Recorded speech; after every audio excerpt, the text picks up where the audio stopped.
अगर उनको इस देश में डर लगता है तो ठीक ही कुछ लोग कहते हैं कि अगर उनको इस देश में डर लगता है तो उनको पाकिस्तान चला जाना चाहिए। नमस्कार, आप देख रहे हैं सा न्यूज। कुछ दिन से देश में उथल पुथल चल रहा है जो कि राजनीति और धर्म विशेष पे मुद्दा चल रहा है। टाइम नाउ शो में यानी टीवी चैनल में एक डिबेट चल रहा था जिसमें सभी पैनल पे हिंदू धर्म और मुस्लिम धर्म के लोग बैठे थे, जिसमें एक नुपुर शर्मा बीजेपी की नेत्री बैठी थी, जिसमें एक ऐसी बयान देता है जिसके बाद से पूरे देश में तनाव उत्पन्न हो जाता है। और उसी तनाव उत्पन्न को लेकर पीछे बजरंग दल के कार्यकर्ता बैठे हुए हैं। चलिए इनसे बात करते हैं, जानते हैं कि क्या किस वजह से धरना पे बैठे हुए, क्या है इनकी मांग, क्या चाहते हैं देश से और देश में शांति कैसी है, क्या विशेषता होगी, हम इन लोगों से बात करेंगे। इनसे बात करते हैं। जो मांगेगा पाकिस्तान उसको भेजो कब्रिस्तान। जी, जो मांगेगा पाकिस्तान जी, आप लोग किस वजह से धरना पे बैठे हुए हैं? अपनी बयान इसलिए आप लोग धरने पे बैठे हुए? देश भर में जो जिहादी आक्रमण चल रहा है, आज उसके विरोध में देशव्यापी धरना का कार्यक्रम बजरंग दल के तत्वाधान में किया गया है। आज उसी के अंतर्गत मोतिहारी के गांधी चौक पर पहले से आयोजित बजरंग दल का धरना का कार्यक्रम था।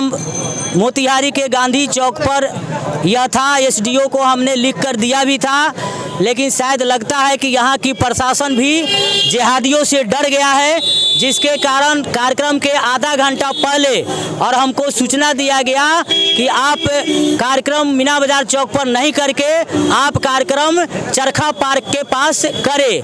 हम प्रशासन के इस आदेश का सम्मान में और आधे घंटे के अंदर और हम लोगों ने क्या किया, इस चरखा पार्क के अंतर्गत चरखा पार्क के सामने और हम लोग आज धरना का कार्यक्रम शुरुआत किए हैं। इस धरना के माध्यम से सभा का भी आयोजन होगा और जो भी इस देश में रहते हैं, इस देश में पढ़ते हैं, इस देश का खाते हैं और अगर विदेशी इशारे पर चलने का नाम लेंगे, पाकिस्तान के इशारे पर चलने का नाम लेंगे तो उनका ईंट से ईंट बजा देने के लिए आज देशव्यापी धरना का कार्यक्रम बजरंग दल के तत्वाधान में आयोजित किया गया है। उन्होंने बताया कि जो है प्रदर्शन होने वाला था गांधी चौक पे और यह चरखा पार्क पे कर रहे हैं, कारण क्या था कि आप लोगों को मना कर दिया? हमको लगता है कि जिहादियों के आक्रमण से डरकर हमारा स्थान परिवर्तन किया गया है, हम इसकी निंदा करते हैं। इस धरना का उद्देश्य क्या है, क्यों बैठे धरने पे? धरना का उद्देश्य मैंने बताया आपको कि देश भर में नुपुर शर्मा ने जो अपना कथित बयान दिया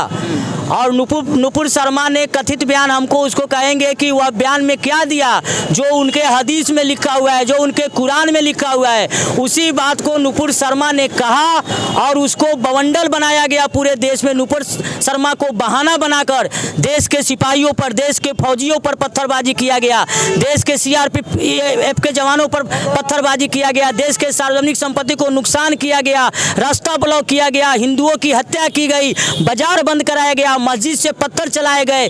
जुमे के नमाज के बाद ये मुसलमान जो इसी देश में रहते हैं, इसी देश का खाते हैं, आज जुमे के नमाज पढ़कर और वहाँ से निकलते हैं, हिंदुओं पर पत्थरबाजी करते हैं, देश में तोड़फोड़ करते हैं। आज उसी के विरुद्ध हम लोग विश्व हिंदू परिषद बजरंग दल राष्ट्रवादी संगठन होने के नाते आज उनके इस चैलेंज को स्वीकार किए हैं और चैलेंज को स्वीकार करते हुए आज उनके तोड़फोड़ हिंसा के विरोध में आज देश भर में हम धरना का कार्यक्रम कर रहे हैं। राष्ट्रपति को हम एक ज्ञापन देने वाले हैं कि ऐसे जिहादियों को पकड़कर और जेलों के सलाखों के अंदर बंद करे, नहीं तो बजरंग दल कल सड़कों पर उतरेगा और सीधी कार्रवाई करने को बाध्य होगा।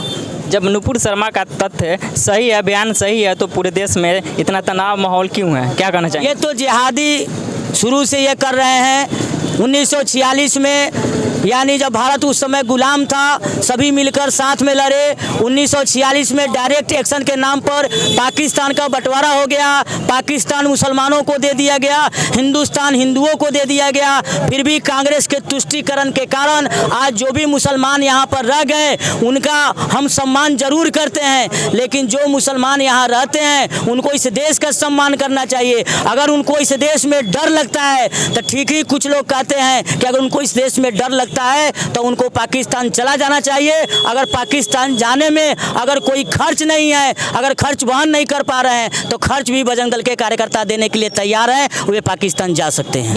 देखिए, एक टीवी डिबेट में मान लीजिए किसी संगठन के एक कार्यकर्ता ने कोई बात हीट ऑफ द मूवमेंट में कह भी दी और उसका बाद में उसका एक्सप्लेनेशन भी दे दिया, तो इस एक्सप्लेनेशन के बाद आपको कोई अब वो बात आपको अच्छी लगी, गलत लगी, सही लगी, उसके लिए संविधान है।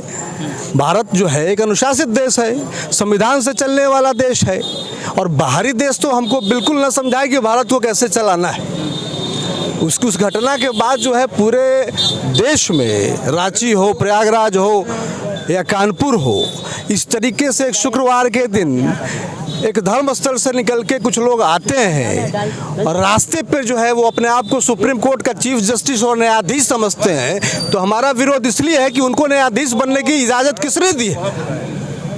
ये भारत देश है, ये संविधान से और कानून से चलने वाला देश है। तो इस प्रकार के जो दंगाई हैं, जो रास्ते पर उतर कर हिंसा करते हैं, जो रास्ते उतर कर पथराव करते हैं, हिंदू समाज को टारगेट करते हैं, तो इस मुहिम को और इस तरह के जो साजिश करता लोग हैं उनके खिलाफ ये आज पूरे देशव्यापी धरना विश्व हिंदू परिषद और बजरंग दल दे रहा है, और उसी के लिए, उसी कड़ी में हम लोग आज यहाँ बैठे हुए हैं।